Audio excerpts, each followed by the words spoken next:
गणेश इस वक्त हमारे साथ जुड़े हुए हैं। गणेश, बीजेपी की तरफ से प्रेस कॉन्फ्रेंस में एक बहुत बड़ा आरोप यहां पर लगाया गया है। हालांकि जांच अब होनी चाहिए क्योंकि एनजीओ की बात निकलकर सामने आ रही है और राजनीतिक पार्टी का गठजोड़ भी इसमें कहा जा रहा है। दिल्ली को डराने की साजिश किसकी थी, सबसे बड़ा सवाल। देखिए, इस पूरे मामले को लेकर आज बीजेपी पूरी तरीके से हमलावर थे। बीजेपी के राज्य राष्ट्रीय प्रवक्ता सुधांशु त्रिवेदी और दिल्ली बीजेपी के प्रदेश अध्यक्ष वीरेंद्र सचदेवा पहुंचते हैं। वो प्रेस कॉन्फ्रेंस करते हैं। प्रेस कॉन्फ्रेंस में कहते हैं कि एक के बाद एक स्कूलों के जरिए जो मेल की धमकी भरे कॉल आते थे, उसमें एक नाबालिग की बात सामने आती है, एक एनजीओ के जुड़े हुए बात सामने आती है। उसमें दिल्ली की सत्ता पर काबिज आम आदमी पार्टी को ये लोग निशाना साधते, आरोप लगाते हैं। लेकिन इस पूरे मामले में जाँच की विषय होगा कि कौन व्यक्ति है, क्योंकि ये बड़ी बात है, क्योंकि एक लगातार स्कूलों को धमकी देना फिर बच्चों की, और साथ साथ इनका कहना होता है कि पूरी तरीके से भय का माहौल पैदा करना चाहते हैं, दिल्ली का माहौल खराब करना चाहते हैं। जब हमने सवाल ये पूछा कि कौन वो लोग हैं, तो साफ तौर पर उन्होंने मुकर गए। उनका कहना होता है कि इस पूरे मामले को लेकर दिल्ली पुलिस जांच करे, जांच एजेंसी अपना काम कर रही है, इस पर और कुछ अभी टिप्पणी करना मुमकिन नहीं है। लेकिन साफ तौर से ये कहना होता है कि दिल्ली में विधानसभा का चुनाव है, 20 से 15 दिन के बाद दिल्ली में विधानसभा चुनाव से पहले दिल्ली का माहौल बिगाड़ना चाहते थे। कि इस एनजीओ का उस व्यक्ति से जुड़ा हुआ संबंध बताने की कोई कह रहे थे, उस व्यक्ति से संबंध हो सकता है जिसने अफजल गुरु की फांसी का गणेश, महत्वपूर्ण जानकारी आप दे रहे हैं, फिलहाल के लिए बहुत शुक्रिया। इसी बीच अपने दर्शकों को एक और बड़ी खबर बता दें। दिल्ली के जो स्कूलों में फर्जी कॉल गई है, इसको लेकर पुलिस ने एक बड़ा दावा किया है और पुलिस का कहना है कि एनजीओ का इसमें हाथ है। एनजीओ और राजनीतिक दलों का गठजोड़ इसमें बताया जा रहा है पुलिस के द्वारा। एनजीओ ने अफजल की फांसी का विरोध किया था। फर्जी कॉल में छात्र अकेले शामिल नहीं। दिल्ली पुलिस का यह भी कहना है कि एनजीओ और विदेशी फंडिंग की जांच भी अब की जा रही है। दिल्ली के स्कूलों में फर्जी कॉल पर यह बड़ा खुलासा हुआ है। फर्जी कॉल मामले में एनजीओ का हाथ बता रही है दिल्ली पुलिस। क्या कुछ कहा जा रहा है, सुनिए आप।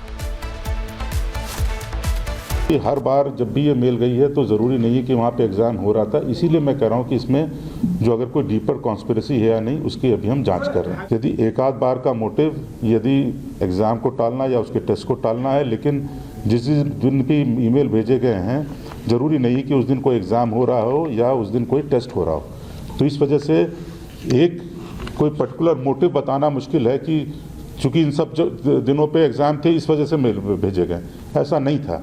इसीलिए हम जो है, अगर कोई क्या लार्जर रीज़न हो सकता है इसका भेजने का, उसकी हम पड़ताल कर रहे हैं। तो पुलिस इस पूरे मामले की जांच पड़ताल कर रही है। खबरों में आगे बढ़ते हैं, बात करेंगे दिल्ली विधानसभा चुनाव की, और चुनाव की तारीख धीरे धीरे नजदीक आ रही है। और एक तरफ आम आदमी पार्टी बीजेपी पर आरोप लगा रही, तो भारतीय जनता पार्टी भी लगातार पलटवार करते हुए नजर आ रही थी। अभी तक मैदान में आम आदमी पार्टी और बीजेपी नजर आ रही थी, लेकिन अब कांग्रेस पार्टी भी मैदान में आ चुकी है और मुकाबला त्रिकोणीय करने की कोशिश करते हुए भी नजर आ रही है। इस पर आप इस खास रिपोर्ट को देखिए।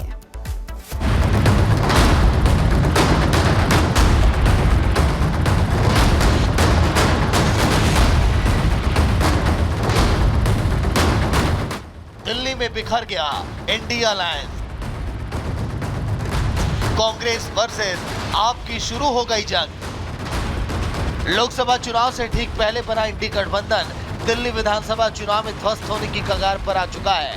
मोदी के खिलाफ कंधे से कंधा मिलाकर सियासी रैलियां करने वाले नेता अब सार्वजनिक रूप से एक दूसरे के खिलाफ जहर उगल रहे हैं। राहुल गांधी और अरविंद केजरीवाल ने सार्वजनिक मंचों से एक दूसरे के खिलाफ बयानबाजी करके दिल्ली में इंडी गठबंधन को खत्म करने पर अब मुहर लगा दी है।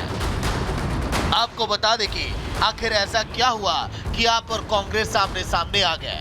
दरअसल सोमवार को दिल्ली में कांग्रेस की पहली चुनावी रैली थी। मुस्लिम बाहुल्य सीलमपुर इलाके में हुई इस रैली को खुद कांग्रेस के पूर्व अध्यक्ष और नेता प्रतिपक्ष राहुल गांधी ने संबोधित किया। राहुल के निशाने पर बीजेपी के साथ ही अरविंद केजरीवाल भी थे। रैली में राहुल ने चुनावी वादों को लेकर आम आदमी पार्टी से बेहद तीखे सवाल पूछे। राहुल ने करप्शन, विकास, प्रदूषण और यमुना की सफाई जैसे मुद्दों पर अरविंद केजरीवाल को जमकर घेरा। कांग्रेस ने कहा कि दिल्ली में हुए भ्रष्टाचार पर जवाब दे आम आदमी पार्टी। दिल्ली को लंदन पेरिस बनाने के वादों का क्या हुआ? यमुना के प्रदूषण और साफ हवा को लेकर क्या हुआ? रोजगार, महंगाई, जाति गणना पर क्या कर रही है आम आदमी पार्टी? हालांकि आम आदमी पार्टी ने भी कांग्रेस को जवाब देने में देरी नहीं की। पार्टी संयोजक अरविंद केजरीवाल ने खुद एक्स पर पोस्ट लिखकर राहुल को आईना दिखाने की कोशिश की। केजरीवाल ने एक्स पर लिखा, राहुल गांधी ने मुझे बहुत गालियां दी, लेकिन मैं उनके बयानों पर कोई टिप्पणी नहीं करूंगा। उनकी लड़ाई कांग्रेस बचाने की है, मेरी लड़ाई देश बचाने की है। केजरीवाल ने भले ही राहुल गांधी पर सीधा हमला करने से परहेज किया हो, लेकिन कांग्रेस नेता आपके खिलाफ पूरी तरह से आक्रामक रुख अपनाए हुए हैं। कांग्रेस नेताओं ने केजरीवाल से राहुल गांधी के पूछे सवालों का जवाब भी मांगा है।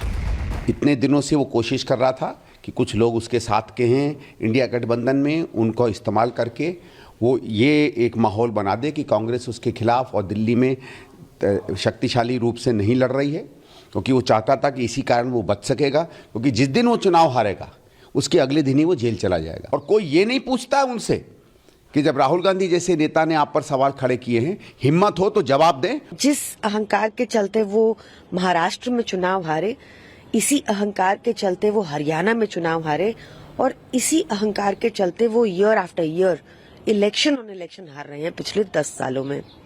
दिल्ली की जनता ऐसे एक तरफ गाली गलौज पार्टी और एक तरफ अहंकारी पार्टी को पसंद नहीं करती। दरअसल कांग्रेस और आम आदमी पार्टी की दोस्ती का द एंड इसी दिन से हो गया था, जिस दिन संदीप दीक्षित को कांग्रेस ने केजरीवाल के खिलाफ प्रत्याशी बनाया था। संदीप दीक्षित उसी शीला दीक्षित के बेटे हैं जिनके खिलाफ आंदोलन करके केजरीवाल दिल्ली की सत्ता में आए थे। वहीं कांग्रेस के साथ ही बीजेपी भी अरविंद केजरीवाल को घेरने में कोई कोर कसर नहीं छोड़ रही। बीजेपी भी केजरीवाल के 10 साल के कामकाज का हिसाब मांग रही है। बीजेपी का दावा है कि हार के डर से आपके नेता परेशान हैं। जन कल्याण की आयुष्मान भारत अभियान योजना को दिल्ली में अगर लागू करने की किसी की नीयत नहीं है तो माननीय अरविंद केजरीवाल जी, आम आदमी पार्टी और उन्हीं के मंत्रियों की। दिल्ली में हेल्थ इंफ्रास्ट्रक्चर को और सुदृढ़ करने के लिए मैं पूछना चाहती हूं माननीय केजरीवाल जी से कि ये केवल द्वेष की राजनीति को ही तो परिलक्षित करता है ना, वरना इस ऑर्डर के खिलाफ एसएलपी में आप क्यों जा रहे हैं? आपस में झगड़े शुरू हो गए, भाजपाइयों के लड़ना शुरू कर दिया।